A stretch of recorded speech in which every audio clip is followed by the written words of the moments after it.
back to Fandom Family Chats. I am your host, Maureen, and we are joined tonight with Amanda. Hello. And Josh. Hey, how's it going? And Bethany. Hi. And Tiffany. Hello. And tonight we are talking, first of all, I just love how different all of our hellos are. It's awesome. I was watching one of our other interviews this morning, and he commented on how nice all of our hellos were. And that's all I can think of now whenever everyone says hello. We are talking the resident top 10 favorite moments. And this is not just from episode or from season 4, because I know that we sort of struggle and love and hate season 4. So we're going to go through, we're going to start at number 10 and work our way up to number 1. And who would like to go first? Who would like to give their first number 10? I'll go first. All right. I don't mind. All right. So, my number 10 is kind of a funny one. Okay. And it's just, I don't even know if it's my top 10, but it's one that just always kind of stands out in my head. So I wanted it to be on here. And that is, I think it was season 2 or 3. I think 3.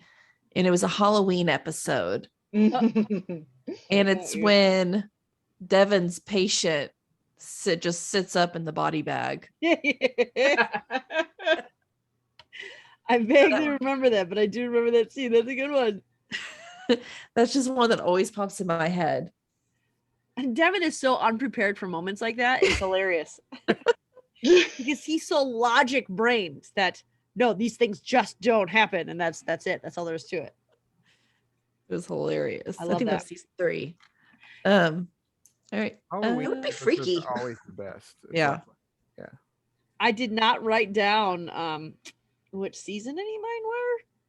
I didn't write them down. I just think Okay. I'm trying to. I would not be able to tell you guys every season of all of these. I have no idea. I know some of them. They all run together because we watch them so often. Yeah, I binged everything. So They run together for me. I don't. You mean it's not just one big episode? Right. Yeah, I binged 1 through 4 completely, so they all just kind of seem like one giant Yes. lump to me. Yeah, same here. But I mean, that's the best way to do it, right? Yeah. I think so. All And right, then so sometimes when I'm like, I was thinking of moments today, and I'm like, that has to be like late season 3, and I was trying to find somebody on my list, their name. And like, because it was bothering me. I didn't really need to say his name, but it was bothering me. So I was trying to find his name. And I was going through all season 3 over and over again. And I'm like, where is that episode? It was like the beginning of season 2. I finally found it. I ended up having to like Google what the episode was I was trying to find. I was like, using YouTube. oh, yeah. I did that some too. All right, so I'll go next. My number 10 is when Devin meets Leela. I always want to call her Layla because I had a friend whose baby's name was Layla. But I like when she's got her little book out and she's drawing pictures on it, and Devin's trying to be this hard doctor, which is just not who Devin is. Yeah. And he gives her a really hard time for it, and then Leela just gives it right back to him. I love that scene. I do too. I love any relationship. Devin scene. So Yeah. can't help it. He's my guy. Just that's number 10 all around. Any Devin scene. Yeah. See, I have not been sold on Devin until recently, and he certainly has not eclipsed Conrad because Conrad does angry really well, and I like angry Conrad so much that Devin's gonna have to work awfully hard. But I've been a Devin fan from the beginning. I thought he was pretty cool. He did kind of annoy me a little bit when he was kind of going against, Conrad there for a little bit. Yep. Yeah. Was like, oh, I didn't come like on, that. man, you guys are supposed to be friends, I was almost like, oh gosh, he's leaving the show. He picked a fight with the wrong guy. Hope not. I think Yeah. everyone would be devastated if Devin left the show. Oh yeah. That would suck. I don't dislike him. It's because of how he was with Conrad for a while there, where he was just bucking everything Conrad did, and I was like, can't do that. Can't do that to the superior Conrad Hawkins, who will do anything for his patients, even Exactly. apparently kill them if he needs to. But that's beside the point. All right, who's next with their number 10? Bethany, you want to go next? Yeah, absolutely. So, I mean, I guess it's like you were saying in the Gilmore Girls podcast, we love the Resident. We were introduced to Resident through our love for Gilmore Girls. So I couldn't help but just acknowledge the fact that Mrs. Kim, of course, she's not the only Gilmore Girls face we've seen, but I thought that was like so cool to see like a Gilmore Girls face on the Resident. And so that's definitely, it had to make the list. Absolutely. So that's pretty cool, to see that. So definitely one of my moments, but I guess it's kind of like a whole episode. It's hard to pick like just one moment, but just her appearance, her cameo in it. I thought that was pretty cool. I'd agree with that. Yep. Yeah. I think so. I like that. And I didn't think about that. her name Yeah. is Kim, right? Or Emily. It's Emily Kuroda. Yes, I think so. I love everything she does. I think she's a phenomenal actress. So that helps. Oh yeah. She is. I know her as Mrs. Kim. I'm sorry. Yeah. She's had like bit parts. I think she's been in like SVU or Law and Orders. I think she's been in a couple of those. Yeah, she's had a lot of big roles, but she's still Mrs. Kim. Yeah. Oh, that was my. But now it's like when I see her somewhere else, that's my response is Mrs. Kim. Right. Mrs. Kim is there. That's be her name honest, now. That was for the first season of The Resident. It's like there's Logan. So I mean, We still call him Logan. absolutely. The other day we were like, we're trying to remember the name Conrad because we've called him Logan for so much. It's like that moment where Conrad.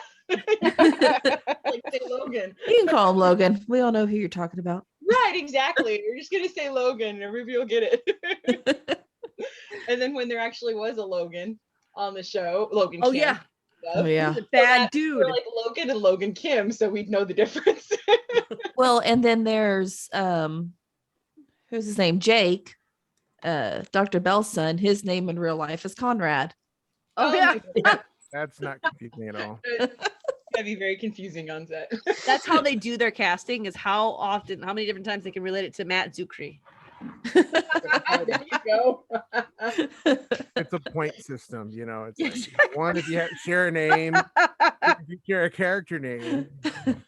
I mean, if you think about it, it's really not a bad way to go. No, I don't think so. All right, Sure. Tiffany, what's your number 10? My number 10 was the germ episode where So, all the hospital, put together that little activity for the kid with cancer. I thought that was just a good episode. I it remember was that. sad, but That's my number one. I don't remember that scene at all. we're Yeah, when they 20. make don't? the wheelchair They- into yeah, the it's- police it's car police car. for Jasper. Oh, yeah. Did you say germ? Yeah, that's what Yeah. the Yeah, episode's the called. guy The was That's the germ. villain. That was the villain. Oh, Yeah, he Villain. dresses up as a germ, and he has to. Irving. gotcha. Can't remember his name. Irving. Is that his name in the show or is that his name That's in his real name of the life? show. That's the name of the show. Okay. His same So I was like, last you said his name. name. He has the same last name in real life that his character does. Feldman, right? Yeah. Irving Feldman. Okay. That's I couldn't remember if I was No. saying his real name or his That's because Jessica, her real name is Jessica, and her character's name is Yes. Jessica, and they're married at the show. So See, and Okay. I'm really, really bad with names, so don't worry. see, when you I have- said germ, I was thinking like in COVID when they were showing how it was spreading, how everything they touched. That's what I thought. I was like, why is that your favorite moment, you weirdo? I got it. Makes more No. sense now. I got you. I'm with you. All right. You guys are gonna probably like check off my list as we go. Wait. Josh, do you have a 10 or was your 10 Okay, everything so with Devin? I didn't prepare, but if I had to pick a number 10, so along the line of Mrs. Kim, is when Finn showed up. I thought that Yes. was a nice little nod. That I was thought that was pretty cool. I like that one. Hey, it was kind of cool. And then I think the guy's name was Josh or Joshua on the show too, wasn't it? I think. I think so. I'm like, okay, cool. He's cool. Maybe Alexis should come Hilarities do an were episode. okay. Mm. What, Amanda? Said maybe Alexis should come do an episode. Have her be a patient. That would be amazing. And what if she broke up Nick and Conrad? Oh god. Oh boy. here No, we that's too far. So That's too far. she needs to Robot stay in baby Handmaid's needs her Tale. parents together. go. That's funny. That is very true. All right, Amanda, what's your number 9? Number 9. Oh, so this one's actually one of the more recent ones. And it's actually a good Kane moment. Uh-oh. I Josh knew doesn't we would believe in be, those. Yeah. I knew we would be hating Sorry. on Kane a lot tonight because, well, we do. Right. So I liked when he walked in and saved Carol in the last season. Oh, yep. Mhm. I love that moment. I loved watching him walk in and okay, she's going to be okay. Hmm. You get that satisfaction of it. I Yeah, but love it was like Schrodinger's cat there for a second. It was like the moment you walked in, it was like, is she gonna make it or is she absolutely dead? You know, it's like I didn't know. I didn't know. It could have gone both ways. Well, if Kane came in there and then killed his mom, I mean, come on. How I mean, they just got rid of a villain and they need another villain. So It's Kane. I mean, I don't know. That's just yeah, Kane's always been the villain. We need Kane to be good and we need a new villain. I wouldn't say Kane has been, I would say Kane has been a bad guy, but Red Rock was the villain. Yeah. Oh yeah. Lane was a Yeah. villain. Mhm. Yeah. Kane was just arrogant and a narcissist. Ugh. I Yeah. think what happened is that he was close to villain. I think they're trying to. I mean, look at Dr. Bell at the beginning. Like everybody was like, "Oh, we're waiting for them to take this villain down," and then suddenly he became like part of the show. So I think that's kind of like they were following that pattern. Like he's a villain, but yet we're gonna try to like mold him into the show. Like he's gonna have some sort of redemption or redeeming moments. And in my opinion, he's not quite there yet. Like now Dr. Bell's like, yeah, he's part of the family, you know, but now Kane is like, okay, well, he survived getting hit by the car, which everybody seemed to enjoy, but it's like, you know, he's not quite there yet, but he's not as bad as he was when he first came on scene, if that makes sense. Well, I think the show's really good at taking characters. One, they want to keep you interested, so they want to keep you guessing. But I think the show's also really good at showing that people are redeemable and people are not always fixed. Right. I think that the show does a really good job with that. I think that was the purpose of Kane. But you'll notice there's a theme of people are not fixed. People are redeemable. Big corporations, pharma, the man, Pharma's not. they are fixed and they are not redeemable. Yeah. It's a theme. You just Which, gotta, I mean, that's going to be the villain this next coming season. Yes. We've already seen it. Conrad has needed a villain so bad. He's desperate Yeah. to fight somebody, and I'm so excited he's going to start fighting. He couldn't really fight COVID. No, he tried though, himself. and then got boring. he did, but he got the guy to bring all those supplies in. So that Mhm. was Yeah. that'll Who's be my going to say number no to 9. Conrad? Right. Not me. He can throat punch you without even breaking a sweat. I put my hands up. I'd be like, thank you. I wanted that throat punch. Exactly. He touched Thank you Throat punch you without moving on his the spot. You know, Logan Huntsberger had the charm, whereas Conrad Hawkins just has, I really don't care. I'm just going to knee you wherever I can reach, and we're just going to be cool. Just the roundhouse. bad boy. The roundhouse kick. So you gave your number 9, right, Amanda? Yep. It's your turn. Mine is when the guy from Cuvadas dies. Just because it was one that was a really cool scene, how he was like trying to evade them and drive away and do all this crap, but he tried to pull one over on Marshall Hawkins. Yeah. Or no, Like, that's not his name. Hawkins not his last name. What's his last name? Is it Hawkins? I thought Conrad and his dad had 2 different names. I want to say Hawkins, but I'm not sure. Hold on. We're all Somebody's gonna Google Googling. now. Anyway, he tried to pull one over on Marshall, and he thought he was gonna get one over on him. Marshall is like business scary. Yeah. You're just not going to. But- Winthrop. Winthrop. Yeah, I We think it gotta was a look different name. So because Hawkins is Conrad's mom's name, right? Yes. That's right. So the whole scene is just cool. But at the end where it looks like he's gonna get away and he's got this grin on his face, and then it's like, bam, nope, you're dead. You're all dead. We took care of you. Yay. That was I really like Yeah, it. I still remember Marshall as Aaron from 24. Oh Yeah. yeah. Oh So, shoot! I like- just remember. No, go ahead. Every time I see him, it's just like authority. It's like it's like, Yeah. okay, we're not gonna mess with him. Exactly. Well, he plays that same kind of character in Friday Night Lights, Yeah. doesn't he, Amanda? I've never seen that show. I just thought he was like he was a dad. police officer. Yeah. And yeah, but he was loving. He was loving, but Marshall is loving. Oh yeah. He's just firm. I mean, He is. he wasn't always loving, but I really, really like Marshall's character now. Yeah, Like, I really would kind of say the same.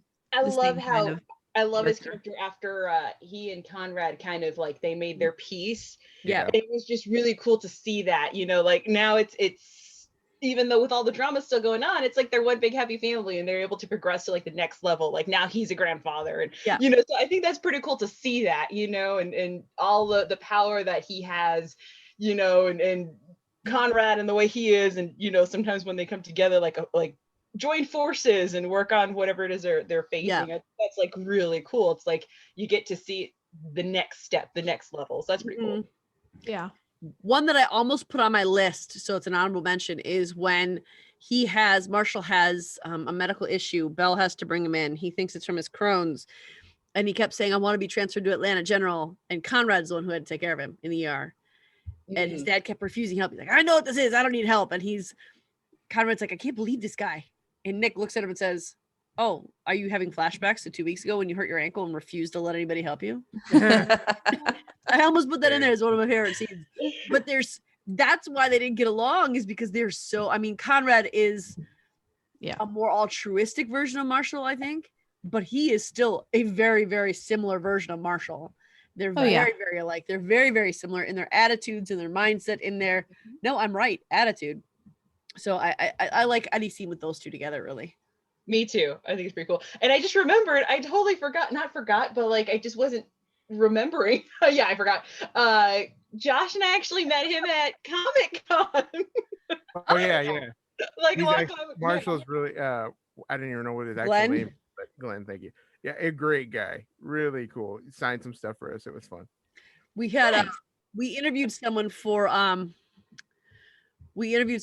Cruel Summer, right? It was Lisa Lloyd, right, Amanda? Who he was her acting coach, or he teaches the class in Texas. He teaches That's right. Yeah, class. he teaches acting classes. I remember. And he was doing it via Zoom. And when we interviewed Corbin Bernstein, and you guys will see that interview tomorrow, but he was saying that even when he was in a different state, he would still teach his class via Zoom. He was very, very dedicated to that class. That's really cool. I think it's pretty awesome. Yeah. Yeah. All right, Bethany, what's your number 9? Okay, so my number 9, and let me make sure I got it right here because I think I almost miscounted. I was gonna, but my number 9 is actually in the same wheelhouse as what I was just saying a minute ago, and Josh actually touched on this. It was when Finn showed up, the episode with seeing Finn. I thought that was cool too, because again, another familiar Gilmore Girls face, to see the two of them alongside each other again, and the fact that just the whole setting of the concert and how fun that was, and what was happening, and it was pretty an intense episode to see how things turned for the worse. But it was cool when again we saw Marshall in the elevator with him, and they had that little talk, and then afterwards when they just kind of hugged, and it's to see that whole episode, it was just kind of iconic, the fact that it was these two actors playing alongside each other again. So that's my number 9. Remind me, his name wasn't Finn in the show, but why was Finn in there again? What happened to him? He was at a concert, and I don't remember what happened at the concert, but everybody started stampeding, and so they all went into action because they were set up there like the medical tent, and he was one of the victims. I think he got injured in all the chaos. Gotcha. Yeah. And so Conrad, treated him, and he treated him as he saw best to save his life, but it left him paralyzed. So it was either I try this and save his life, but he's, has this risk, or I just let him die. So he chose to give him a chance at life. But afterwards, I guess, he lawyered up, and he seemed like it didn't come from him, but everybody kind of advised him to sue Conrad. And so the whole episode was like the hearing, and they just flash back to, what happened to his character. And that's when Marshall was like, hey, you know what? You're going to let this go. This is what you're going to do. In the elevator. Yeah, in the elevator. Exactly. So, you're going to let this go, and you're going to tell my son that, you're going to thank him for saving your life, that he could have let you die, but he didn't. And I'm going to settle with you outside of this. And so that's kind of how it ended. Conrad was never the wiser. He thought that the patient came around and truly saw the humanity in all of it and forgave him. But And I don't think he ever found out, did he? I don't think he ever found out. I think to this day he probably still doesn't know. So I think that's pretty cool though, because it's like a little behind the scenes, Yeah. I've always wondered if that's ever going to come up again, but I don't know. I don't think they'll bring that back. No, I think it's been too long now. Yeah, I think so too. Oh well.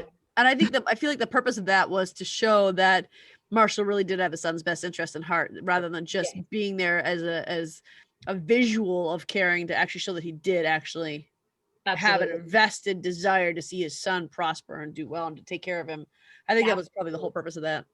I think so too. I think that's what it was. And I think maybe that's why I like that episode so much, because it just shows that aspect. Yeah, I think Conrad would have appreciated him fixing it, but not strong arming him. You know what I mean? Right. Yeah. So Tiffany, you want to give your number 9? Okay, so I'm a little bit off of everybody else's pattern, and I also chose ones not based on the regular characters, but also the surgeries they were doing. So my number 9 was the triple organ transplant that they did on the patient. I love the surgery, so That's my daughter's favorite part too. I was I watching. think There a was lot of one. people like that. Yeah, there was. I remember that one. That was a good. Was that one season 4? Like that was a recent episode, right, Tiffany? Because AJ did that one, right? yeah. No, that was season 2, I believe. Oh my gosh, I feel like he just did one like that too. Maybe Well, they they just did were one on talking the about it. little girl. Yeah, well, they did the like the full organ thing on the little girl, but Yeah, Oh. I think you're thinking of Sammy. Yeah. yeah. The triple organ, I think you're right. I think it was season 2. Season 2. Yeah. AJ's Yes. a master. Yeah, it was the end of season 2. Okay. My daughter today was watching. Had some YouTube clips up that I was watching, and I had my earphones in, so she couldn't hear anything, but she could see it. There's a scene in the tornado from season 4 when that guy had the exposed spinal column, Mhm. and she was like, "Mom, is there any swearing or bad words in this? Am I allowed to watch this? Like, you can watch this? That's fine." She's like, "Oh, good, because this looks awesome." Right, you little weirdo. I was like, maybe send her to medical school someday. I don't know. I mean, sure, if she pays her own way, yeah, let's do that. There you go. Mama doesn't have that kind of money. Yeah. Scholarships. There you go. All right, Josh, what would you put as your number 9? If I had to put number 9 down, would be when he convinced the hospital director to get that PPE. And what did he do? He got like all that PPE from like Korea or something like that. It was somewhere. He went through back channels or whatever. Yep. But I thought that was pretty cool, especially after the incident. I told you I'm bad with names. I'm sorry, but Logan. no. When she lost her mask. Yeah. Kit, thank you. Kit. When Kit lost her mask. I think that was kind of his motivation. It's like, yeah, that's not gonna happen to anybody else. Yeah. So that'd be my number 9 for sure. And I like that even in that shows the redemption of Logan Kim a little bit. Right, exactly. Mhm. Because even he said, I am not a bad person. Yeah.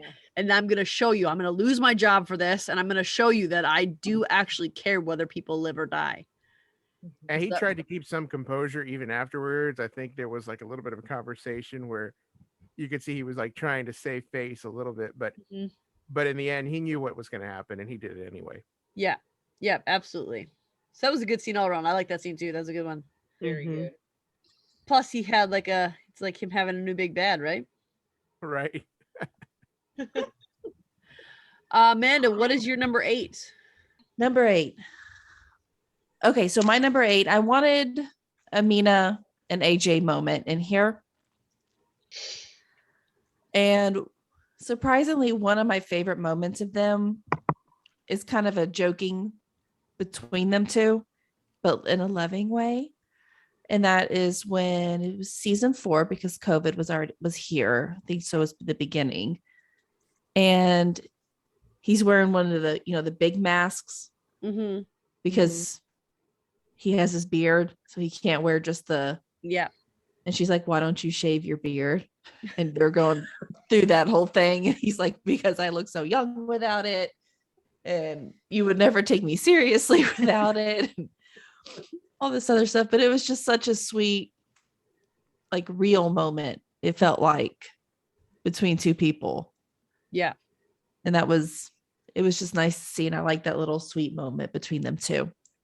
I like almost all the moments with AJ and Mina. Mhm. I know I struggle to not put a lot of those down. it's so hard to pick some, but I was watching some today and I clicked through and I saw that one. I was like, I missed that moment. Like I forgot about that, but I loved that moment. Mm-hmm. Yeah. That's my number 8. My number 8 is when Kit becomes CEO and she just shows you how take charge she is.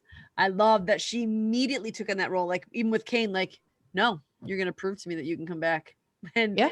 with the numbers, no, you're going to do what I say you're going to do. And I love it because Kit she's not a selfish person. She's not a bad character. She is a character who genuinely loves people, genuinely cares for the people that not only are her patients, but are also in her life that she works with, she views everyone in the hospital as her family. And just, she's the perfect type of person to be a CEO of a hospital because she's going to put the patients and the employees first. And she was not shy about letting that board know that is her directive, that is her goal, and they're not going to change her mind on that. And I love that the governor saw that in her and was like, okay, you're right, we need you. And so just everything Kit did after she became CEO was just awesome. It's like she kicked into overdrive. She's like, okay, yep, we're doing this. And it was just like perfect. Like she had all the proper skills and everything she needed. Mm-hmm. It was like all latent, just dormant, you know? Yep. And you could kind of see it on the surface when she would do her surgeries, but you also knew that she understood, I'm not the top boss here. I can't always go over and do these things because I need to protect these people. So the moment she took the CEO position, it was like, oh, I can do it all now. Yep. That was awesome. All right, Bethany, what's your number 8? Okay, so my number 8 is Thanksgiving. So when they show the Thanksgiving episode, with AJ and he meets his brothers for the first time, but then also simultaneously, Nick and Conrad's Thanksgiving is going on, and it's cool because you see the families are coming together. Of course, there's obviously a lot of drama that's in that as well, but it's hard to pick like just one particular moment. I guess the whole episode is a moment, but I love when they show holidays on episodes like Halloween or Thanksgiving or Christmas. Yeah. And of course, this one is not your traditional Thanksgiving dinner, but it was just cool to see them come together as a family, and AJ's parents and I think the poise that they had in regards to AJ's biological parents and his brothers, that was really cool. And then of course, even though all the drama that happened at Nick and Conrad's house, at the end of the day there was still those moments or maybe throughout the day maybe not at the end, where they did feel like a family, and Nick and Conrad sat down and tried to watch Elf, and even though they were going through all this pain, there were moments where her dad was there, and it just it was cool to see that within these TV families. My favorite episodes are the ones where they have those split storylines where they focus on more than just one couple or more than one character, where they're actually going deeper into all the characters within one episode. Those are my favorite episodes. Yes, those are a lot of always fun. some commonality between it, Yeah. Subtle. Absolutely. Tiffany, what was yours? My number 8 was the snowed in episode where AJ walks through like the blizzard to get to the hospital to help Mina with the surgery, and then he gets there and she's already done it. Yep. He's like, I knew you could do it. I love that moment between those two. That's a really good one. Like he didn't even care that he just spent all that time walking through the blizzard. Nope. He knew she could do it, and he was just happy to be there to know that she did it perfectly. Just and they like were he knew not she would. together then. No. They weren't. I love that. Man, they fought their feelings for so long. Yes. I'm just so mad they waited till season 4 to finally get together, and now she's gone back to Nigeria. So sad. Shawnette, come back. Come back, please. All right, Josh, if you had to put down a number 8, what do you think it would be? If I had to put down a number 8, I like the scene where the Raptor, we'll call him that right now, Mhm. was using that machine. I didn't even remember what the machine is, and he made the little Lego thing. Yeah. I thought that was kind of cool because he was like, I'm not a huge fan of Legos, but when I was little, I mean, I love Legos. Mhm. So it was just kind of cool to see that he just kind of put that together. It was like, there you go. I'm just gonna show off, but little whimsy, but that was all. Wasn't it kind of that? Wasn't there a time when he first came out on season 1 that Mina didn't think he could run the machine? Yeah. Oh yeah. Yeah. For a while, I don't think Mina ever really thought he could fully run the machine. Wasn't that why he did that? If Yeah, I'm remembering yeah. correctly. Yeah. Yeah, he was trying to show off, trying to prove it to her. How dare you think I can't do all things? Exactly. But I These- thought that was pretty cool. What does he always call his hands? These hands are. Does he call them gods? I forgot what he Calls his calls hands them. something. I don't remember what he says. But I can hear Theo's voice Yes. going, "These hands." I These think that's what he just hands. calls them. These hands. Yeah. I think so. Yeah. They don't need another name. I don't need another name. That's just it. Amanda, what's your number 7? Number 7 is when, it's the first episode. Okay. And it's an AJ moment that when his entrance, when He's he not in the walked in first and just took over the surgery. And he was, I didn't think AJ showed up until like episode 12.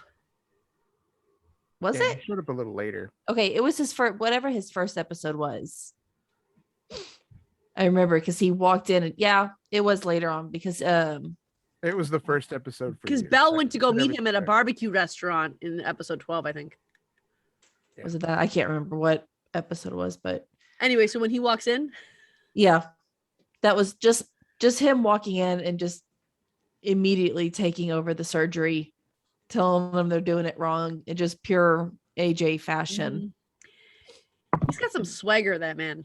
Oh gosh, does he not? Just the way he walks, it's almost like he's pushing the air out away from him as he walks, like he's just sucking it all into himself. It's No, it's the earth moving away That's what it as is. he's moving forward. That's what it is. He's got some It's presence. called That Malcolm. confidence.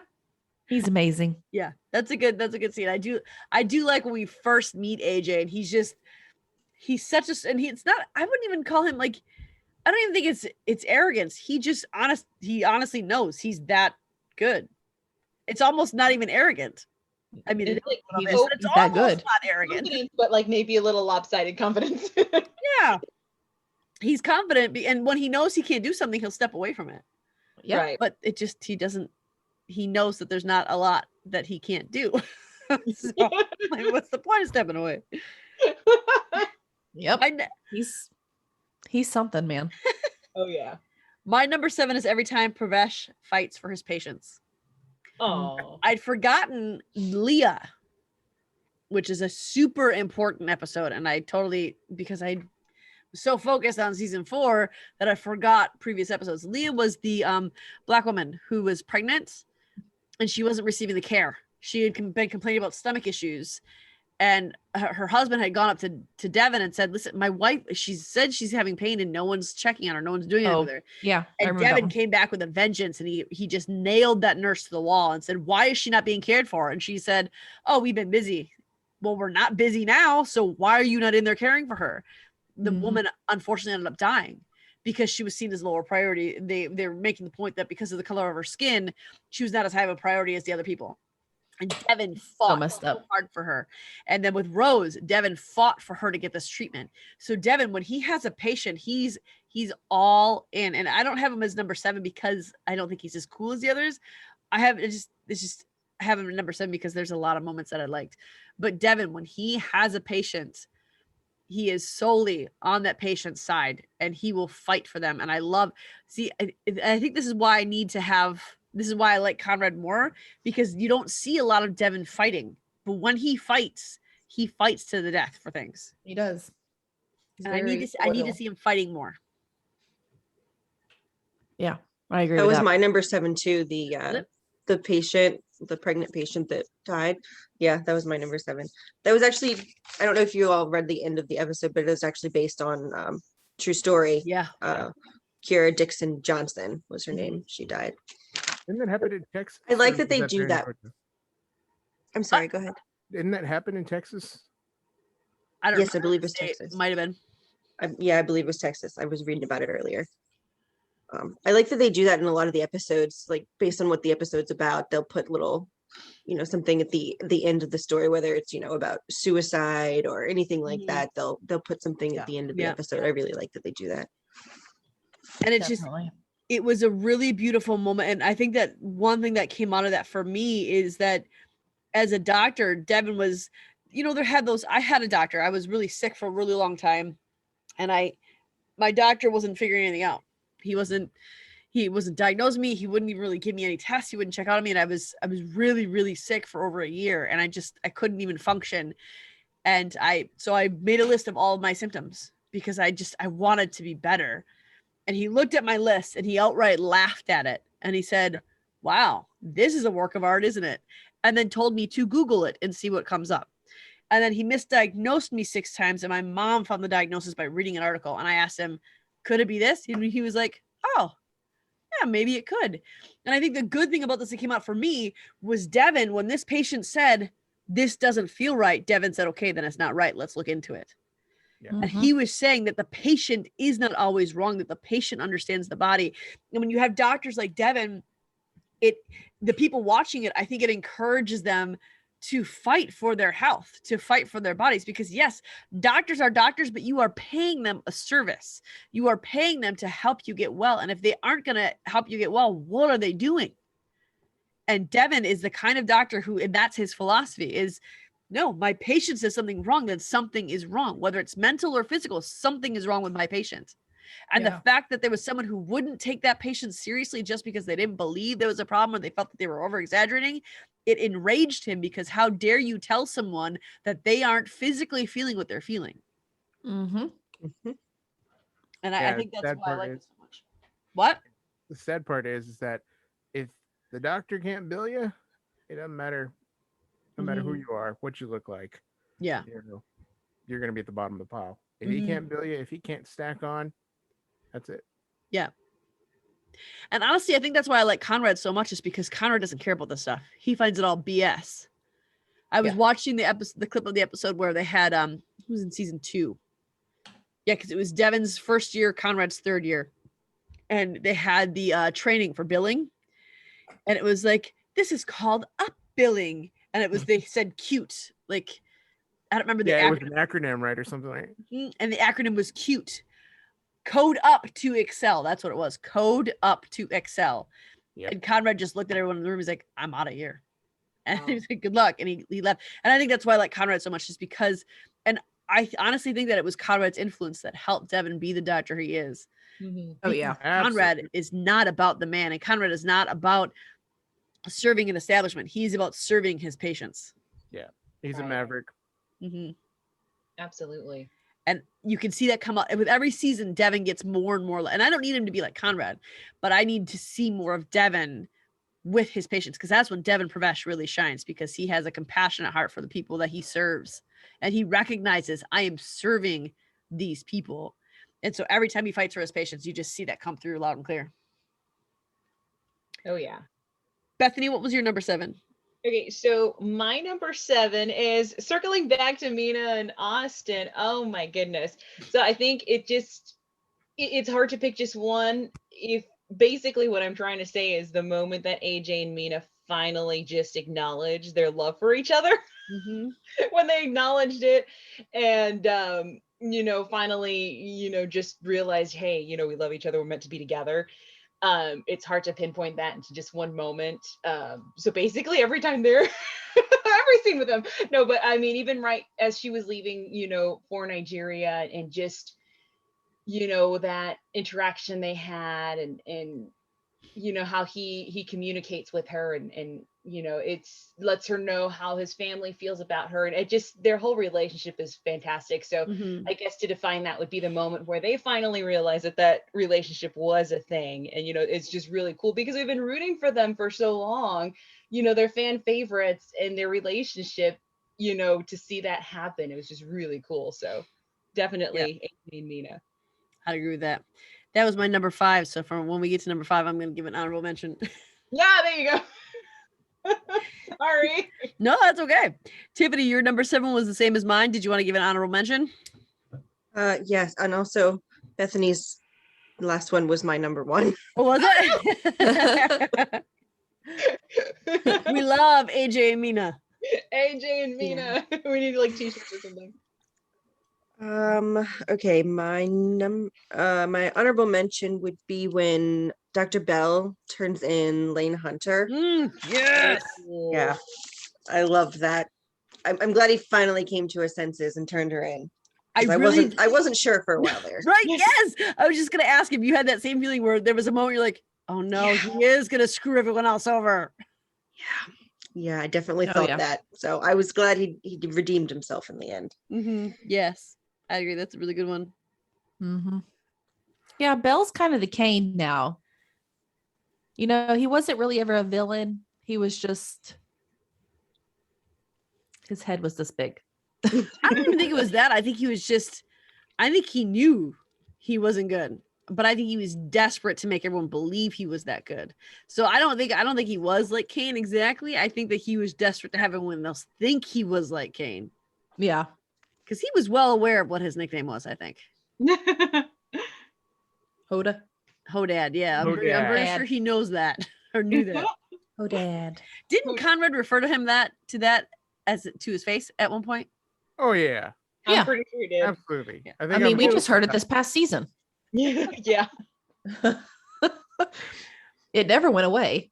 No. I think he just kind of keeps it in his back pocket for whenever he needs to use that power for good and not for evil. Yeah. You know, I think there's always going to be that that label's always going to be there, you know. Yeah, He's just not necessarily always living up to it. that's right. All right, Josh. So what would you put for number 7? Oh boy. You could just start When- listing off favorite scenes at this point. Yeah, no. I think I think this fits right at number 7. When the princess, what was her name? Oh, I don't remember her name, but Nadine. Yeah. yes. And she shows up with the baby. And Devin's like, yo, what? And they make us wait all those weeks. I know. And it was like that cliffhanger.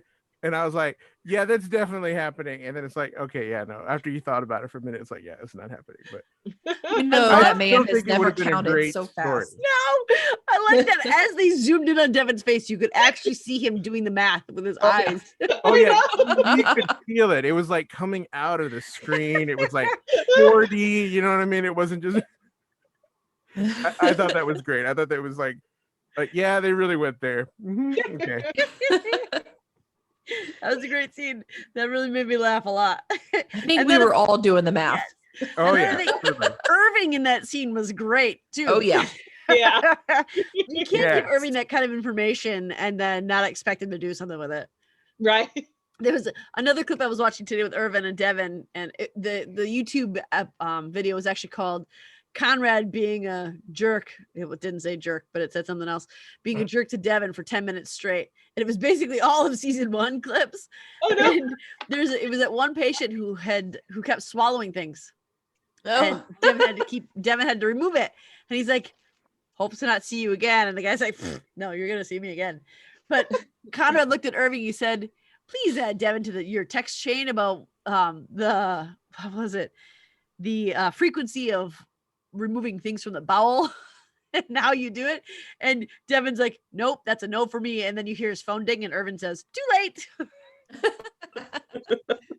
But Irving just delighted in sending those to him, and he delighted in making Devin freak out about that being his baby. Just delighted in it, and I loved it.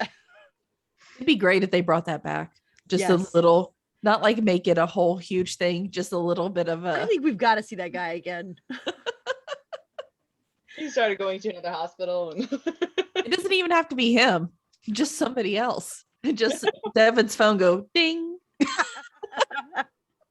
That great if it would was be him. awesome. That'd be perfect. All right, Amanda, what's your number 6? Number 6. Mine's yeah, no, mine's different from yours. All right, my number 6 is when Devin matched with Leela. Oh, yes. When he looks at his phone, That was And great. he sees her and he just looks up. He's like, oh no. What are the chances? And Mina, when Mina sees it too, and Devin just holding the phone to his chest, right at the top of his chest, just holding it there. Yes. I love that because I was going, yes. Because I love the idea of Devin and Leela already before Yes. that. Mm-hmm. And you And kind of so- knew that's where they were headed with that, right? Oh, yeah. But it just made it 10 times better whenever Absolutely. he That was matched a them great together. Scene. I've watched that scene several. Like I just kept rewinding it. I love that scene. That scene was so funny. That one was. Manish Dahl has excellent facial expressions. Oh, yeah. Fantastic. I love it. He puts so much emotion on his face. And my favorite is when he's flat out scared. which Yeah. is with the baby. Yep. And then when he matched with Leela, he actually looked terrified. Like, oh crap. Because if he matched with her, then she's gonna match with him. So I mean, I have a feeling it was like waking up from a bad dream, yeah. and then like the bad dream was right in front of you. It's like That's exactly I what it think is. that's exactly what was happening in his mind. I agree. Number 6 is AJ confronts Kane. There was a Oh couple. boy. I think my favorite, because he did it a couple different times. Yeah. But, the first was when so those two I couldn't decide which one. The first one was when he was talking about Kane and as from brother to brother. That was a really good one. But how he stood up for Mina when he approached Kane, and he was like, "Listen, you will not do this." And I just love when AJ gets, because I cannot Malcolm. I couldn't remember anything other than Theo for a minute. But Malcolm can get his voice to such an octave that you almost like want to take a step back from your TV. Like, Yeah. okay, sir, yes, sir, right away, sir. And so the way he spoke to Kane like that, he just put the fear of God in him, and it was so awesome. And I don't know, I love seeing. I don't know if you can sense a running theme. I like when they're fighting. I like when there's like really intense emotion, but it's the protective nature. And AJ, he doesn't just love lightly, he loves completely and wholly. And when not holy, like, oh, holy, but holy, like, is in all of himself. And so when someone he loves is being attacked, there's no way that's going to stand. And I love that. Bethany, what's your number 6? Okay, so my number 6 is it's hard with placing them, because some you feel like maybe they should be higher on the list, but then you feel that for all of them. I know. So I'm just gonna go ahead and put this here. When Conrad proposes to Nick, so sweet, and I'm pretty sure there's a gazebo in the background, which not lost on us. One of those happy coincidence or on purpose, but that was pretty cool. We were like, oh my gosh, there's the gazebo, and there's sweet moments. So that was so cool to see that happen. After all the whole series, and finally, finally he pulls the ring out, and able to propose, and so that was pretty cool. So that's gotta be it. Like I said, it's hard to put it so low on the list, but there's just so many good moments, so it's definitely had to make the list.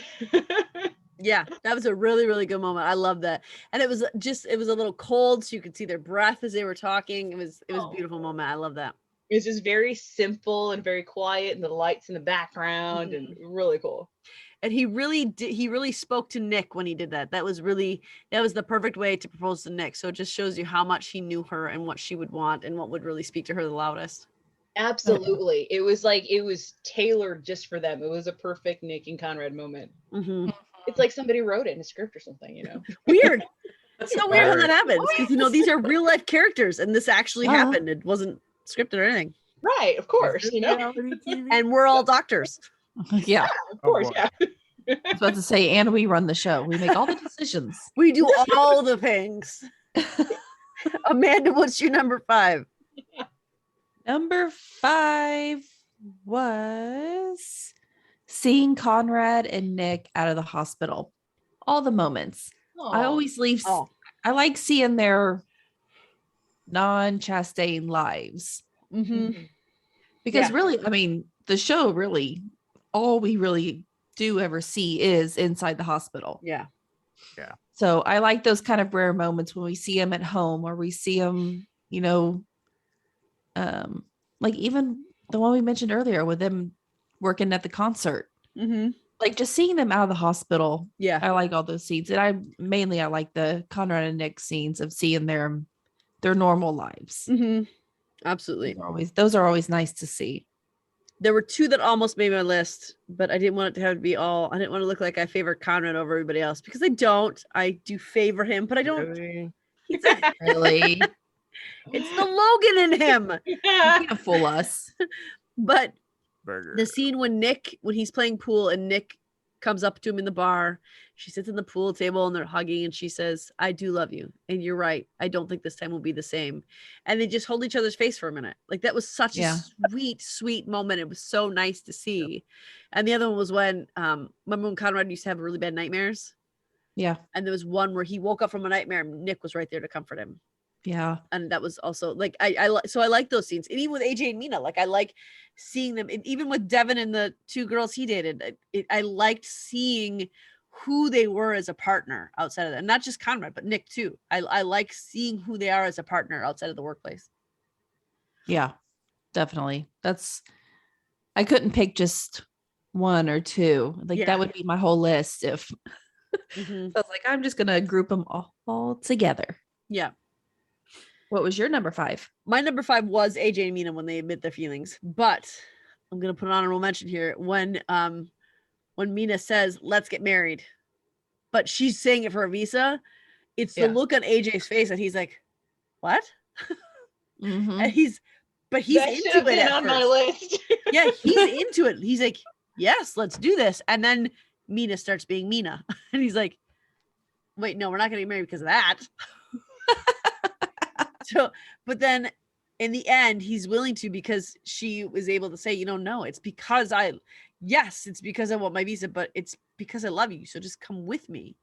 And so I really, really, that's my number 5 is it was when they both admit their feelings when they first tell each other for the first time, I do love you. But I feel like for Mina, the one time it was really, really brought home was in the 4th season when she's like, I don't want to just do this just for this. Yes, that's what I said. Yes, that's what it needs to be now. But it's also because I do love you. So the marriage proposal between AJ and Mina is my number 5. I like it. Bethany, what was your number 5? Did I give it already or am I losing count here? Nope, you didn't yet. Oh, okay. Well, the next one on my list is, I guess I'm going in order here. I love the season premiere when they start, they open up Nick and Conrad's wedding. And it's just so like fairy tale. And it's nice to open it up there. And of course they flash back, but just the whole scene of the wedding and her father being there. And just how it's like, it's a moment of after all the drama and everything they go through and they finally made it and they're all here in this moment. They get to just celebrate such a beautiful event. So definitely the wedding, Nick and Conrad. That's a good one. That's my number 11 because like, That's your number 11. I didn't like the time jump and the post-COVID thing. And it was just real confusing and surreal. Well, do you just forget about everything else and just focus on the pretty wedding stuff? That's true. Their wedding was my number 2. Oh. So. Uh-oh. See, and I disagree. I like the time jump. I like that they pretty much skipped COVID. I like that they skipped COVID for sure. They touched on it. Yeah. They moved on. Unlike other TV shows. So many other shows were doing the same thing over and over and over. They were using it just almost like a PSA, you know what I mean? It's just like we're getting it from everywhere. We turn on TV to escape reality for a little bit, Exactly. Like, that was my problem with it. I'm like, we're living this we're right living now. It, yeah. I don't want to go to my I don't want to watch this and watch it on here too. Right. I do. I like that they touched on it. I like that they we get to see the problems and they're not ignoring it. Right. Yeah. But I like that they moved. Right. Yeah, they didn't make it the main focus for like it just a whole year. Season or I just feel like they could have just I don't want to say ignore it because obviously it was a global thing, but like if we had seen more progression, instead of just like, oh, we're here, Yeah. And it was confusing. Not Right. the COVID part about it. You could scoot all that out and then still show a lot more of the other Yeah. progression. Yeah. And I'm willing to bet that that was their original plan, was to show more of True. the progression. But what I really liked about this, because the time jump, I agree with you, is because I always get confused of, wait, did this happen? Wait, when did that? So it's in my Yeah, head, it's yeah. a little jumbled. But what I liked about how they did it is it opened up, they're in COVID, there's a big mess, it's a big problem, and it seems hopeless. It seems like, oh my gosh, this is going to devastate, this is going to wreck. And then they time jump to a vow. They time jump Sure. to hope. They time jump to beginning new life together. And I like that that show did that, because all the other ones, it just was like, oh my gosh, we're never going to be done with COVID. It's always going to be here. It's always going to be destroying us. Whereas The Resident went from COVID, it happened, it's horrible, it affected and even with putting the nurse, Hundley, Unley. Yeah. when she got Right, COVID, right. that was them showing it affects our own. It's not just something that's out there. It affects us personally. It affects us deeply. But then you see the wedding, and the wedding says, but this is not forever.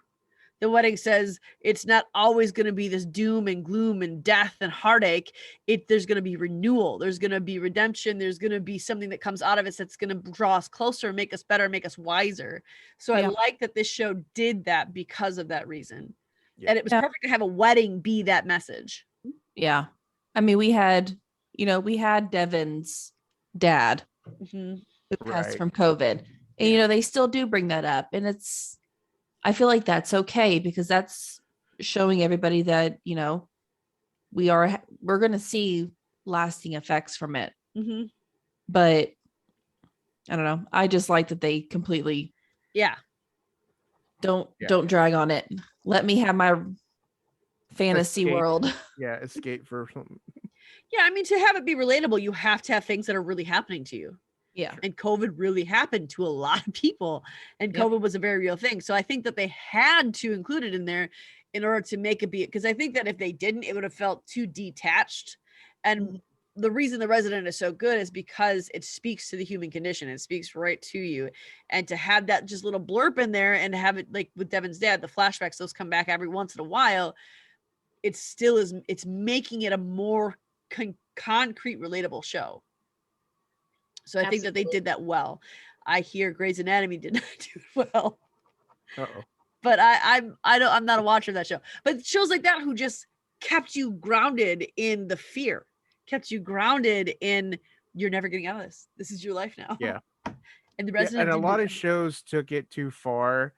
A lot of shows decided to make it instead of we're all in this together, it decided to make it, oh, look at all these people who are not doing what they're supposed to be Yeah. doing and causing this still.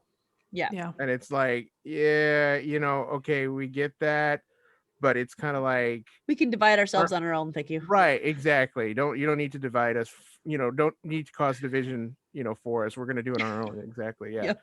I mean, It- every it- time we turn on the TV, every time we open Facebook, every time we get on the internet, it's in our face already enough. We Right. know. And if you don't know what to do, well, then, I mean, I'm sorry. that Just sounds go like a you problem, you know what I'm saying? Yep. go back to your hole. I don't. Right. Yeah. We already know the world's on fire. We don't need you to We keep know. throwing matches on it, because we've already got it. It's already there. Right. We understand. All right. So Tiffany, what was your number 5? I have changed mine around like 8 times since we've started this podcast. That's all right. My number 5, the hand transplant surgery that they did in season 4 for the little That was kid, cool. Andy. Forgot Yeah, about that was awesome to watch. That was really cool scene. I bet I your like daughter that. would have liked that one. That was really cool scene. I agree with you though, Tiffany, that the surgeries are cool. Oh yeah. But also everybody working together, because that's when they brought Jake in as well. Mhm. Yep. Oh, that's right. Yeah, that was the good one when he finally joined the team. That was also the episode that Kit came CEO. So Yep. See, it's just Good good episode episode all all around. It's good. I like that episode. All right, Josh, if you could put a number 5. I do have a number 5. Ooh. So this one's kind of like right in the middle, so it's perfect. And I guess it's not the way that it happened, but it's more of the fact that she was out of the way. But when Dr. Hunter's story finished, so I was thankful that was over. I guess the way I want to put it, because it's like, I'm not saying, oh great, she got murdered. No, I'm saying that story was over. You Yeah. know, it's just like, I don't know why. It just kind of to me it just it didn't really drag on, but it was very frustrating to see. And Hodad was already transitioning I from like that a you keep main referring to him as villain. Hodad instead of Bell. Oh, I think we're gonna call him that to the end of this show. But Grandpa uh, Hogan.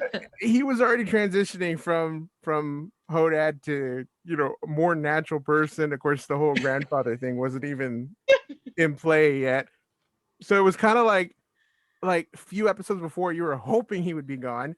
Yeah. And then then Hunter kind of gave an opportunity for that, but then when it kind of came around, it was like no, and so then it was over. I was like, okay, good, that's over with. Yeah. It was kind of weird that they brought that back in season 2 with her Yeah. behind bars. So it was kind of like, It was out of the blue, and it was kind of like, we're doing this again. Okay. yeah, exactly. All right, Amanda, what was your number 4? Sammy getting adopted by Jake and Greg. Aww, That was good cute. one. I was so happy about that. And just them not thinking they're going to get her, then they get her, then adopting right there in the hospital. It was so sweet. Mm-hmm. And I loved that. I loved it for her because I did not like those parents who just abandoned her No, because she was sick. Oh, ugh. she broke my heart when she was talking to Jake. The first time when she was like, "Don't leave me," like, oh. Yeah, those parents were just as bad as the Millers. Probably pretty close. I think that's got to be my number 4 too, because it's kind of like that was the conduit for grounding Hodad, and bringing back Jake and that relationship. Yeah. Yeah, I loved I it. did like hearing him referred to as Grandpa and the way his whole face transformed. That was epic. He's a grandpa. Oh. My number 4 is when Conrad got his job back.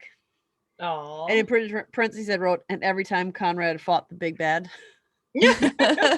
But that's when he came up to Logan Kim and he was like just leaning in the doorway in his leather jacket. And he's like, I just want you to know I was just hired as this, I don't remember what sport they played. I think it was a soccer team, as this team's doctor. So I'm going to take them elsewhere unless you want to give me my job back. And Logan Kim was learned like, well from his dad. exactly. Logan Kim said, well, what are the rules if we do this? Conrad got real close to his face and he used that 19 octaves below normal voice and said, I will choose all the doctors for all the team for all of time. And then they showed him next in the they're having a celebration that he got his job back. All the interns, all the residents are there. Like, let's get you a jacket. And Conrad whips up his leather jacket and puts it on. He's like, yeah, you guys can't see what I'm doing with my arms, but he like shakes his arms out in the coat and he's like, yeah. And I don't know, it's cool. I think after that scene, Bethany was like, "You've been Huntsburgered." He sure said that. Yeah, I'm 90% sure she said that. Only now it's Winthrop. Hawkins. There you go. Bethany, what's your number 4?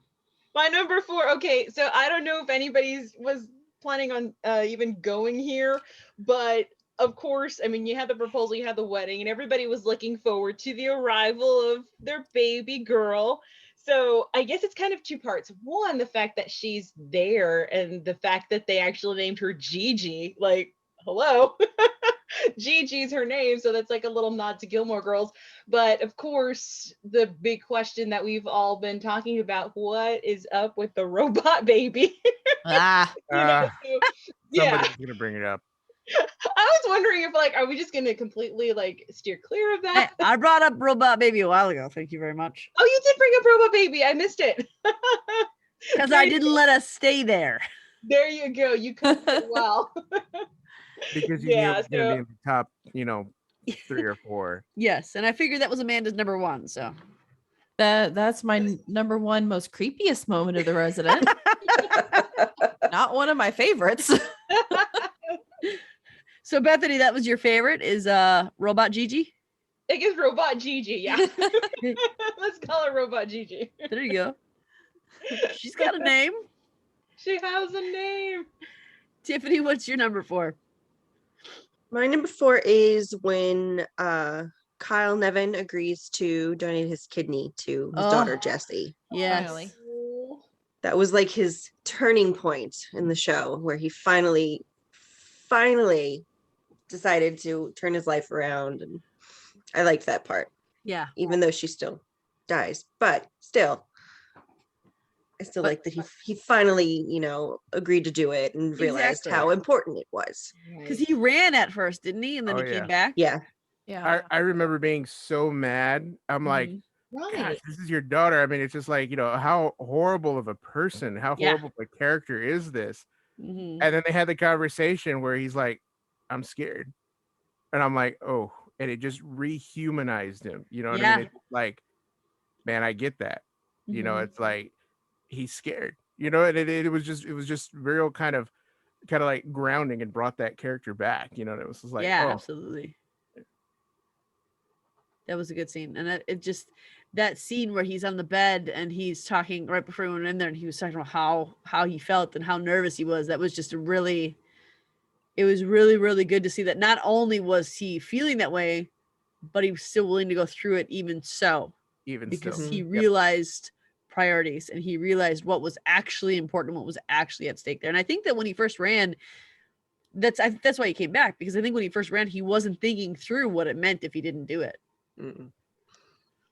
Yeah, he finally realized where he stood and what the situation meant, and that's when he had to come. Yeah, absolutely. And Josh, your number 4 was Same as Amanda. yeah. I think that was perfect. That was Okay. a great scene. So Amanda, what was your number 3? All right. My number 3 is when Chastain got changed to be in a public hospital Oh. and not privately owned.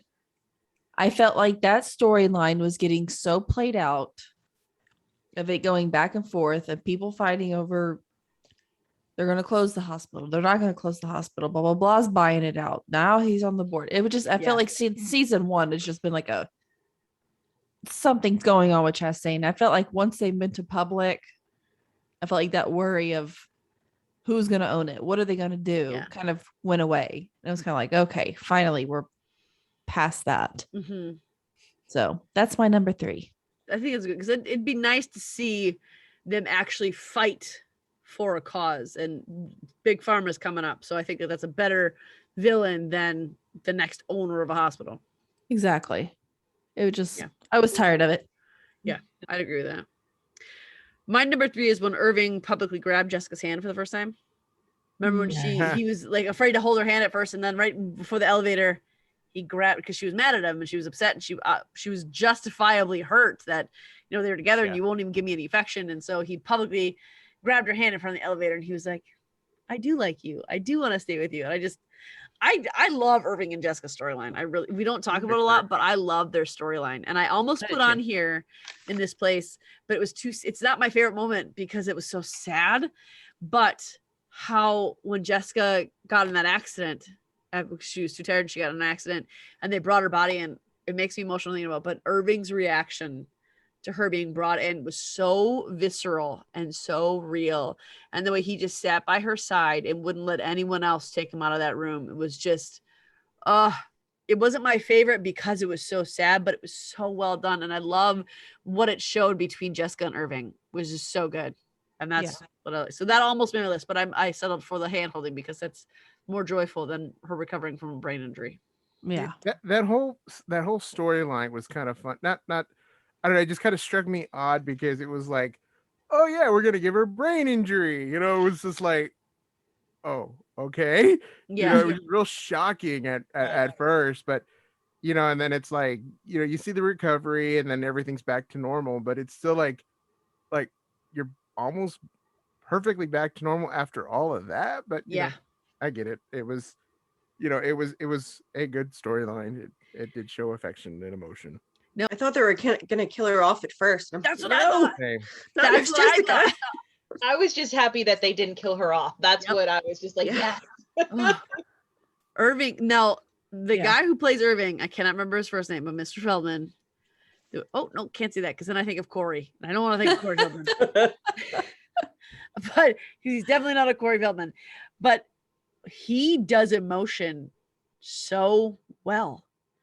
And the Yeah. devastation he displayed when she came in with the injury had me wrecked for at least a couple of hours. If she would have died, oh my gosh, Oh gosh. that would have been horrific on No, so many yeah. levels. But to watch him go through that, no, thank you. Nope. No, Castle was his first name or his last name? it's his first name. First name. Castle Feldman. Yeah. All right, Bethany, what is your number 3? Okay, so my number 3, I have my top 3 right here, and I want to put them all in number 1. Okay, so this is number 1 for the third time. You know what though? I think somebody already mentioned this one earlier. Was with Kane and the car. The moment where he gets hit by the car. That hasn't been mentioned yet because I'm pretty sure Josh said that was his number 1. Was that? I don't know. Okay. Well, we're just like I said, number 1 for the third time. It's gonna be with Kane. He gets hit by the car. It was just the placing within the series of that happening. It was just so shocking, so jarring. I know that it's a negative thing, so it's not necessarily celebrating, a human being getting hit by a car. Yeah. Humbling. Wow. But the just seeing, it was just so unexpected, like nobody was expecting it, so it was crazy to see it happen, but to see what it leads to, like the humbling and maybe the bringing him back down to human level. He was just getting so arrogant that it just tragedy has a way of putting things in perspective for people. So that was Kane's moment of that happening. And oftentimes people have to come to the worst of the lowest of the low in order to be remained, in order to be better. And I think that's what that was displaying. And it reminded me that the shock of him getting hit reminded me of the end of Mean Girls where Rachel McAdams gets hit by the bus. Oh boy. Like, whoa, That what was just happened right there? 100%. Yes. It made me jump because I wasn't expecting was it a bus that hit him? I don't know if it's a bus or a car. I don't know. It was some sort of vehicle. Yeah. It was something. It was a vehicle for sure. You have this moment where you're like, oh, yay, Kane's getting out. He's going to help someone when he doesn't have to. He's not getting paid to do this. Yes, finally a good moment. And then bam, like, what just happened right there? I'm pretty sure we all like pretty much screamed and yeah, that was like, it was a very... I don't think I screamed. I think I said woohoo. Yeah, I think it was a little bit of relief. I was trying to steer clear the word cheering, but no, I'm just kidding. Tiffany, what was your number 3? I was on the same track as you, Maureen, and Nurse Jessica and Irving's wedding in the aquarium was my number 3. Love That that. little wedding. It was so cute. That was. I love that. And I love how he explained it to her that that's what they were going to do. So, we had the big proposal. Let's just do this, just you and me. And this, I just love those two together. I just so love adorable. them. They aren't I don't feel like they're focused on enough. And I feel like that's why we don't talk about them enough. But they are solid characters. They're solid individually and they're solid together and they're good people. Yeah. I mean, I remember when Jessica was hurt and Belle was like, she was my favorite. She was the best one. The emotion that she brought on everyone, and Irving is the relief for everyone. And I think that their next season has to have a little bit more Jessica and Irving. Yes. And please don't let them have another weird robotic baby, but just focus more on what they're capable of. Same with Conrad, like focus more on his abilities, because Irving's a great doctor. And I don't think we see enough of him being a great doctor. And outside the first season, I don't think we've really seen much of Jessica being a great nurse. No, I feel like they're just like side characters that we really don't get to see very often. And I hope we see more. But then they throw in like big moments, and yeah, it's just kind of odd of how they do it. they should have an entire episode dedicated just to them, where like everybody else is like sick with like the flu or something. Jessica and the Irving are last running the whole two- hospital just by themselves. Exactly. Yeah, themselves. that'd be perfect. That wedding was pretty sweet, though. I do love that scene. Oh yeah. All right, Josh, if you had to put a number 3. Oh, that one's easy. Marshall and Kyle. The grandpa's together and Aw. they're going off on their errands and everything. I At think the baby that- shower. Yes, that's got to be my number 3. I thought that was just so cool because it's just like this whole new dynamic, Mhm. and they're like polar opposites. I mean, it's just Kyle's thing with orange. He doesn't like Yeah. orange. and it's hilarious, and it just works. It was like a perfect scene. You know what I mean? They were off on their mission. They were like, Grandpa's on a mission. That's got to be my number 3. They were cute. I like them. All right, Amanda, what's your number 2? My number 2 was Conrad and Nick's wedding. So I will give an honorable mention. And I have to say that it really wasn't a scene, but it was a character. Who watches Dying to One know Tree what it Hill is. here? Oh. Tiffany, right? When Moira Kelly Yes. guest starred. I love that episode. That she was in the boiler room where it exploded. Yeah, Anne or Oh, Annie was her yeah. name. Spoilers.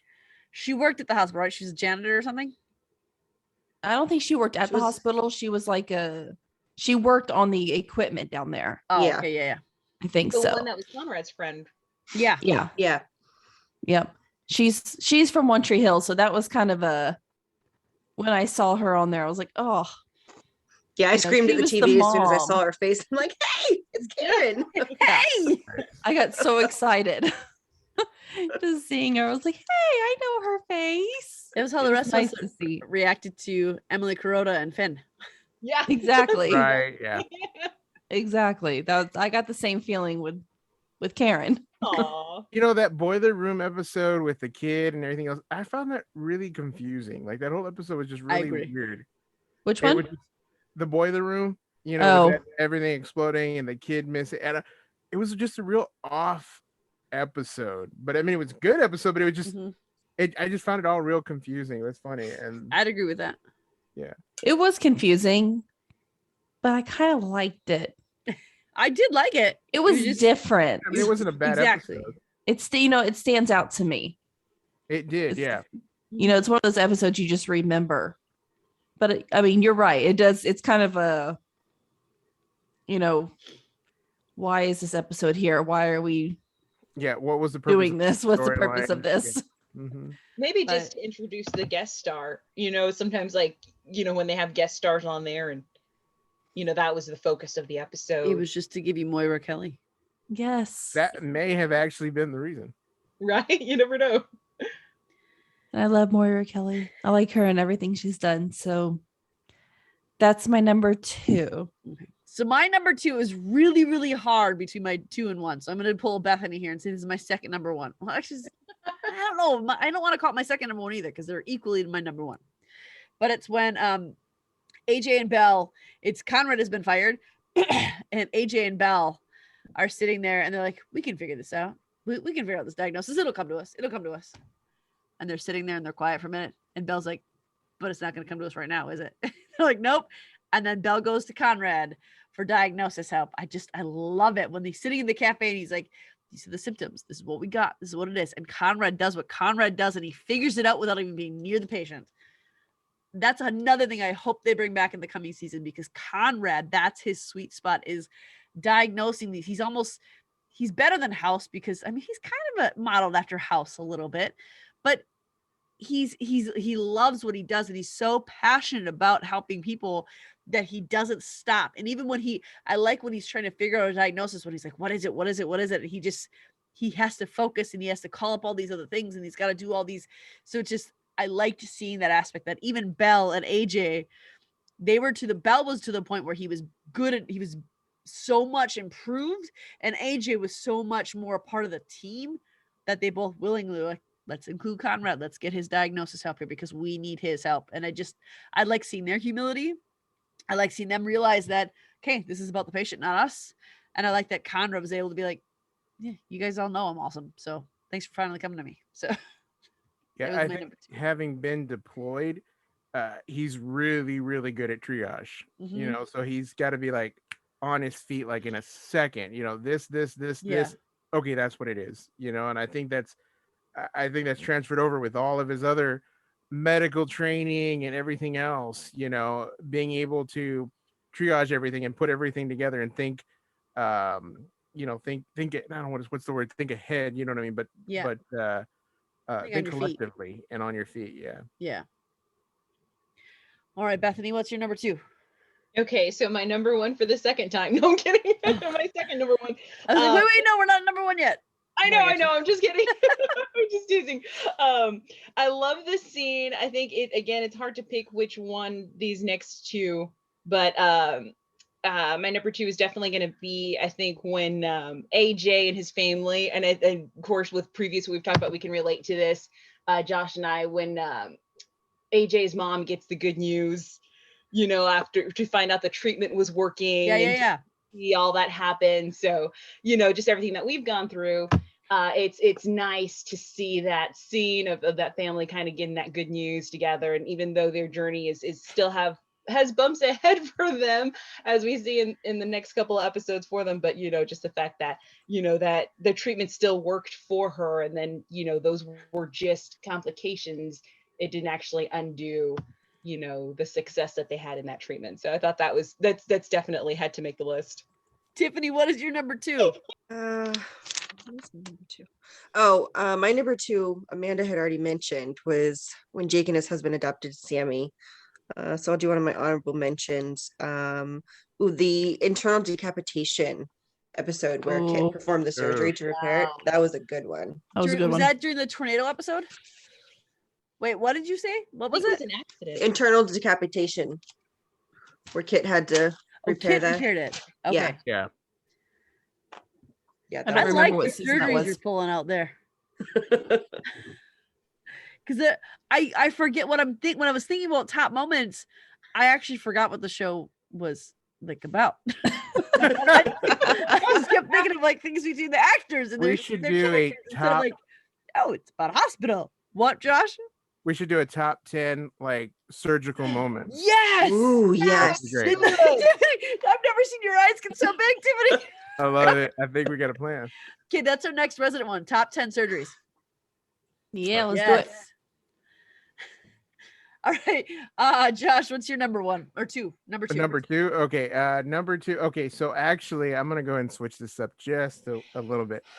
My number 2 is gonna be King, and so Ooh. again, it's funny. I know it's like we're not, trying to like rejoice in the suffering of an individual, But we are.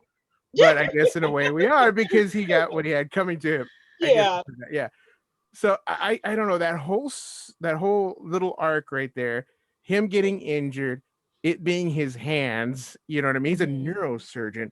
Yeah. And by the way, I don't think you actually can come back from that kind of traumatic injury and still operate on people's brains. I really don't think that happens in real life. Not even No. in Marvel comics. Let's put it that way. I was about to say, look at Doctor Strange. Exactly. Come on. Exactly. So I really don't think that's gonna happen. He never But did then- surgery. And then him going on a ventilator in the I don't know what was that place he called it. He had some I don't remember the obscure name you called nickname it. for it. It was kind of The kind of dungeon. yeah, it was just rude. You know what I mean? It was kind of that kind of thing. And then seeing him there, I just think it was very poetic. I think it was very poetic justice. I think it was much deserved by the way he had been treating others and almost destroying the whole hospital. You Yeah. know what I mean? It's just like he reaped what he sowed, and it was just kind of one of those things. So yeah, that's gonna be my number 2. But yeah, Was anyone else a little disappointed when he was taken out of that place with all the ventilators? I think that was the point. Mhm. Yes. You think they were trying to disappoint us? I think so. Yeah. He should have been in there longer. He was only in there for like a day. Yeah. Yeah, I think it was a little longer than that, but still, it's what it felt like. But then yeah. he went from like shaky and Billy having to like take over his surgery to just being fine. Being fine, It yeah. felt like overnight. And I'm like, what? Yeah. I'm like, Yeah. did I miss something? Or It makes you wonder what kind of season we would have gotten if we had all 22 episodes. Right. I know. Yeah, and I It's think hard. that's the main issue too. I mean, they had to Oh, yeah. put everything together, but you can still tell a story even Yeah. crunched. But you know, I agree with that. that's if I had to fault the show with one thing, it would be his recovery. You Yep. know, because I think that he should, if they wanted him to survive and be back involved, give him another position. Yep. But if I needed brain surgery, God forbid, I wouldn't want somebody who had been in that kind of accident No. who had lost motor function. And the fact do that it. they let him do it, I mean, that's a massive crippling Oh. lawsuit right there. Oh, absolutely. Yeah. Absolutely. Right. Somebody finds out, even if it was a successful operation, Mhm. they still get sued, 100%. you know, and they'd probably win it. Yeah. Yeah. But I think it was poetic justice for Yeah. the most part. I agree. That's I don't want to I feel bad saying that's a good scene, but it's a good scene. I'm It not was a terrible well-played person. scene. Yes, there you go. There you go. Nice diplomatic response there, Josh. All right, Amanda, what is your number one? My number one has already been said. It was the when Conrad made the police car out of the wheelchair for Jasper. Yep. That was my number one. I Okay. guess I only have one more honorable mention too. And it's not really even a moment. It's just I liked Mina's Halloween party Yeah, it was when fun. they all dressed up. That one always kind of just stands out in my mind. So It's that was still a an honorable moment. mention. It's a moment, but it was kind of an episode. Bethany, what was your number one? Oh Okay, no, go ahead. No, go right ahead. I just realized that I'm next. Go for it. My number one is when Lena Hunter has her hands up at the end of season 1 when she's caught. Ah, yes. But like, because I have disliked Kane, I've disliked Red Rock, but all of season 1, like I hated Lane Hunter. I hated what she did to Mhm. people. I hated what she was allowed to do. I hated Yeah. the gaslighting. I hated the manipulation. I hated that character, as we were all supposed to, but I hated her. And the fact that it was the look on her face when she had to go out and put her hands up and her box dropped and Belle was standing right there staring at her. It was just like, yes, this is amazing. This is what I've been waiting for. I've been waiting for you to be served justice after you killed Lily. And just Lily, that was her name, right? The cancer patient Belle left. Yes. So that was, for me, that was the perfect ending to that storyline, is that someone finally got what they deserved instead of skirting along the surface and avoiding things. Like even Kane, like he still he got what he deserved in a way, but it didn't have any real lasting effect. Lasting Lane effect, Hunter got what she deserved and it stuck. And I love that scene, and the look on her face when she realizes that she was betrayed by Belle, rightly so. I wouldn't even call it a betrayal because he did the right thing. So the look on her face when she realizes Belle's not on her side, that he saw the wrong in what she was doing, that was the avenue, or I don't know what word I'm trying to say. That was the instance that led Belle to change his ways, was realizing how far capture. she went to keep her cover. And she was actually killing people. That altered Belle, and that set him on the path to be who he is now. So there's so many good things that came out of that one single scene where she was caught and justice was served. Yep. I like that one. Yeah, That I was a think it good was one. great. It was definitely the catalyst Yeah. for Hodad's redemption. Catalyst. That was the word I was looking for. There you go. Bethany, what is your number one? Again, my number one is I think everyone else's number one, it was already mentioned as well, was the germ, the scene where the little boy, be a police officer and catch the germ. So an honorable mention, and I was trying to remember one, I had two, but I guess I should go with the one that I really, really like. Is we've been talking about Jessica and Irving.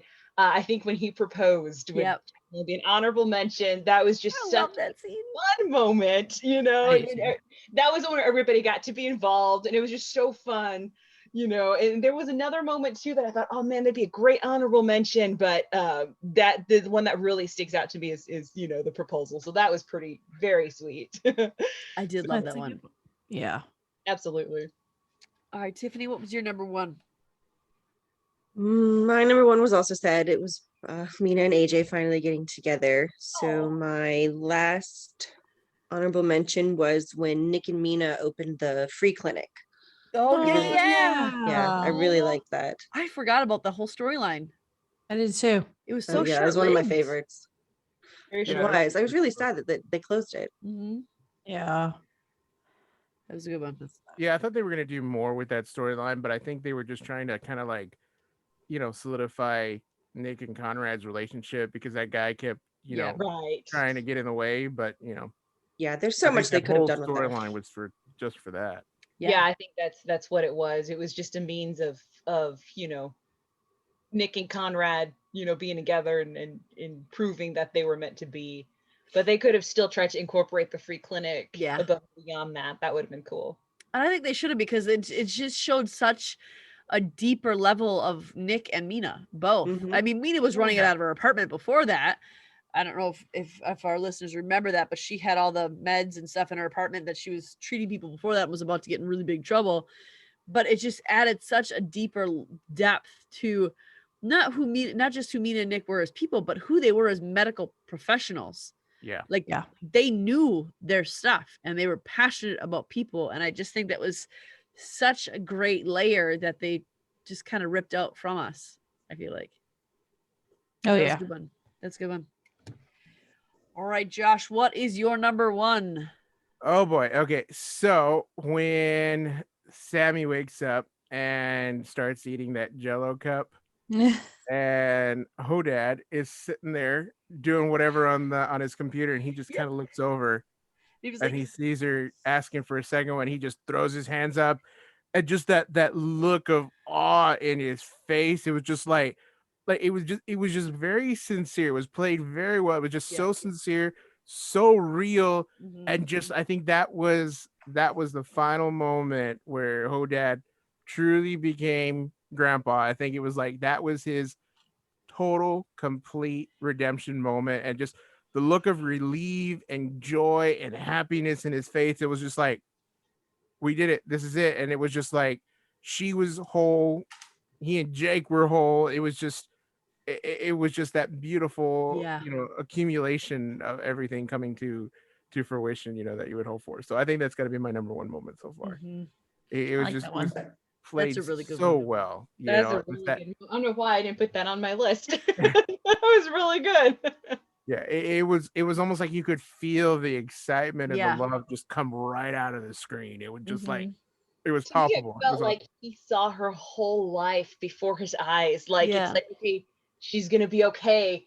Like, and suddenly he was picturing, grandfather, granddaughter outings, and yeah, it's almost as if you could just see, like, she's graduating from high school, and it's like it's suddenly he finally realized this is it. It's happening. and there was a tinge of almost like you could tell like he was still in disbelief, like he really didn't think she was going to make it out Yeah. of it, kind of. The And relief. that was that shock, but also relief. It was just like, oh my god, it worked. You know what I mean? It's everything's gonna be okay. Mhm. So yeah, It was almost like when he lifted his shoulders that you could see that he had been so tense, like they were up here the yeah, whole time, just exactly. waiting for a result, any result. And then when it came, it's like his whole body just loosened up, and he was like, Yep. because right after he looked at his hands in there, he just kind of leaned back in his chair like that, and like kind of fell Yeah. backwards a little bit. And it was, first of all, I love Bruce Greenwood. I think he's an amazing Oh, actor, and he's I great. love Oh, almost yes. everything he Oh, yeah. does. But I also really love everything that brings another human component to Dr. Bell. Yep. Mhm. Mhm. And that was a Yeah. really, really, I think that was the best moment probably that humanized Dr. Bell. I Oh. think he's probably one of my favorite characters on Mhm. on The Absolutely, mine Resident. too. And it's funny because having binge watched it, you see that progression in that character, Hmm. and it's just like he's like number one bad guy. Yep. It's just like this guy's gonna ruin everything. He needs to be gone, like right now, to just this progression of just like, okay, we're okay now. It's Yeah. kind of funny. It's just that I think this whole show, like we've talked, I know we said it before, it's just this whole show has this redemption arc Hmm. to it, not just with the individuals, but even with the hospital, the Yeah. issues that the hospitals had, to now that it's public, you know what I mean? It just it's one of those things where it's just this complete story of redemption, and I think that's what's kind of great about it. I think I might even, if I had to choose between Belle and Conrad, I think I might choose Belle. Yeah, I would agree. Yeah. I would agree. Oh yeah. Yeah. I think Belle is the glue that holds the whole show together. Yeah. So I don't think Amanda agrees with us. I don't think so. What? What was the face for? I know. I love Dr. Bell. I really do. But the resident wouldn't be the resident without Conrad. Oh, I'd agree with you there. Oh yeah. And Devin. I'm not saying that we would lose Devin and Conrad, but I'm saying that if I had to choose as a favorite of them, I would choose probably Belle. Just because his character, I think, has more depth. Conrad, we know exactly who Conrad is. Devin, we know exactly who Devin is. Yes, they alter here and there. Yes, but I mean, in essence, they're the same as they were. Yeah.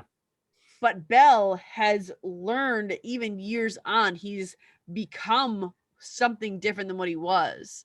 And it's not because he changed for someone like how Kane is doing for Rose.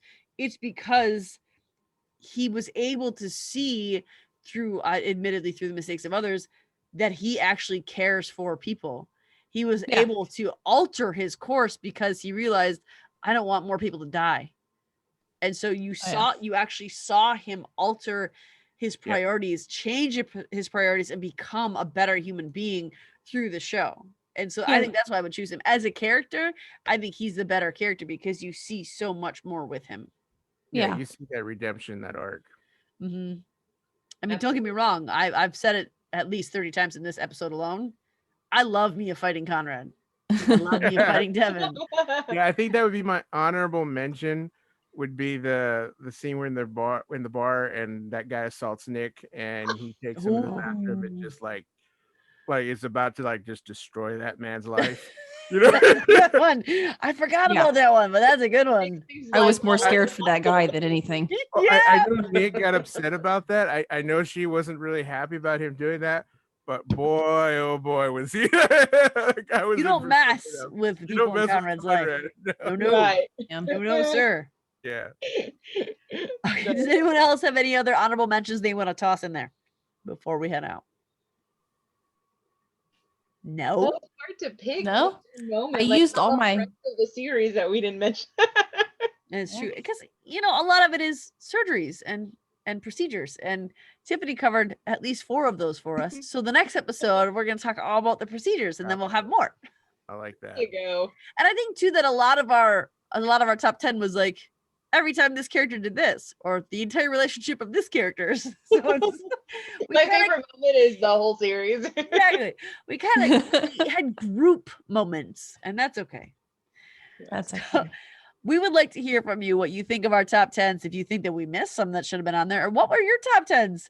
We love hearing from you guys, and we want to remind you that we are fans just like you. So we want to interact with you. We want to hear from you. We want to tell you what we want to tell the world what you think too. If you want to let us know on our Facebook group for the Resident, it is the Resident Chastain Family Fan Club. You can message us on there and put a post in our group or message us directly. You can check out our fan page of Fandom Family Chats. It is a page on Facebook. And, let us know your top 10s, and we would be more than happy to mention them. If you want to see different content or more of a specific content, let us know on any of those avenues. We also have an email address of familyfanclub2021@gmail.com. Reach out to us there. And we really, really want to know what you're thinking of these podcasts. If you enjoy them, if you're getting a lot out of them, we want to hear if you think we're wrong or right. So reach out to us, please, and let us know. Don't forget that if you're listening to us on iTunes, you can rate us and you can subscribe to us. The more subscriptions we get, the more rates we get, the more likes we get, the more shares, the more viewership, the better content we can give you. So just remember that as you're watching this, share it with people. If you know anyone who might like The Resident, direct them to our podcast or our Facebook group or our fan page, or our not our fan page. It's not a fan page, really. It's just a page about our podcast. We're not big enough to have fans just yet. We're just fans of the same show. So but let us know, reach out to us. Don't forget to check out our YouTube channel. If you don't want to look at our podcast site, you can always catch us on YouTube under Fandom Family Chats. So that's all we got for you today. Watch out tomorrow for the Corbin Burnson interview. That is the man who plays Kyle Nevin, among many, many other things. And that was a really fun interview to do. So watch for that. And we will see you real soon. I'm not going to tell you what's coming up because I don't remember. I'm never, ever going to remember, guys. Not ever. We're about to record Friday Night Lights. Oh, yeah. Friday Night Lights will be Wednesday. This is us. Haha. This is us will be Sunday. You're right. Next Sunday. So I did remember. Look at that. Be amazed at me. So we will see you in a week. We'll see you in a couple days, really. Keep in touch. And we'd love to hear from you. And we'll see you real soon. Bye, guys. Bye. All right. Bye.